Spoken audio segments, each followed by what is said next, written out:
Hello বন্ধুরা, তোমরা সবাই কেমন আছো? দেখো, আমি মসুর ডাল সিদ্ধ করছি।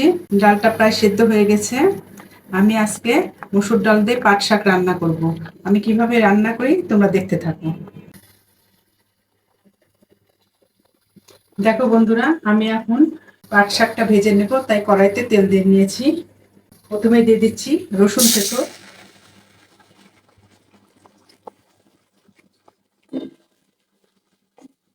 হালকা থেতো করে নিয়েছি রসুনটা।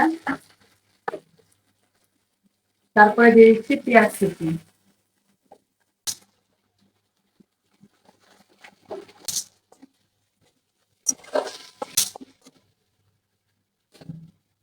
পেঁয়াজ রসুনটা ভাজা ভাজা হয়ে গেছে। আমি এখন আগে থেকে কেটে রাখা পাট শাকটা দিয়ে দিচ্ছি।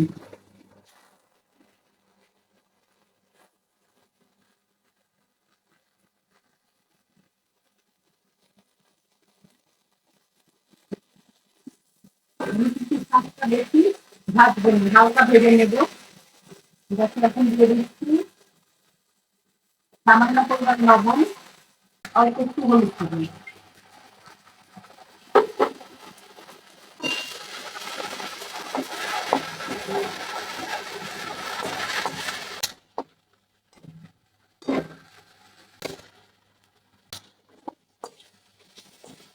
এই ডালের স্পেশালিটি হচ্ছে পাট শাক। দেখো, আমি ভালোভাবে পাট শাকটা ভেজে নিয়েছি।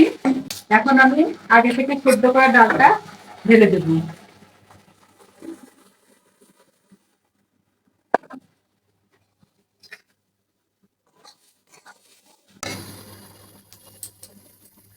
সামান্য পরিমাণ জল দিয়ে দিচ্ছি। তোমরা চাইলে পাতলাও করতে পারো, আবার ঘনও করতে পারো। এই গরমে তোমরা এই পাট শাকের ডালটা খাবে, শরীরটা ভালো থাকবে। যেহেতু শাক ভাজার সময় অল্প লবণ হলুদ দিয়েছিলাম, তাই আমি আবার হলুদটা দিয়ে দিচ্ছি। আর আরেকটু লবণ দিয়ে দিলাম।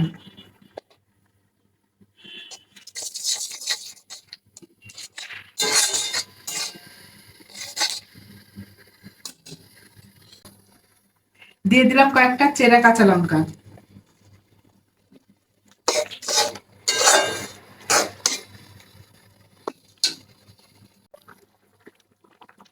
ডালটা হয়ে গেছে, আমি এখন নামিয়ে নিচ্ছি। এরপরে আমি ফোড়ন দেব। ডালটা ফোড়নের জন্য আমি কড়াইতে সরষের তেল দিয়ে দিচ্ছি।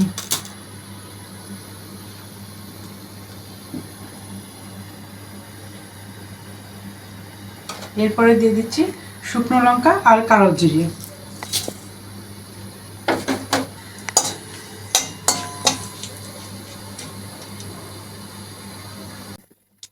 দেখো, ফোড়নটা ভাজা হয়ে গেছে। আমি এখন ডালটা দিয়ে দিচ্ছি।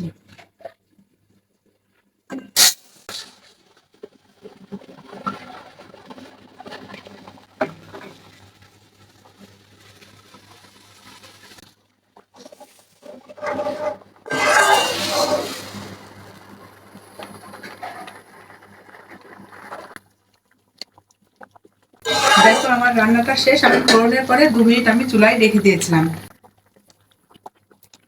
এখন আমি চুলাটা বন্ধ করে দিচ্ছি।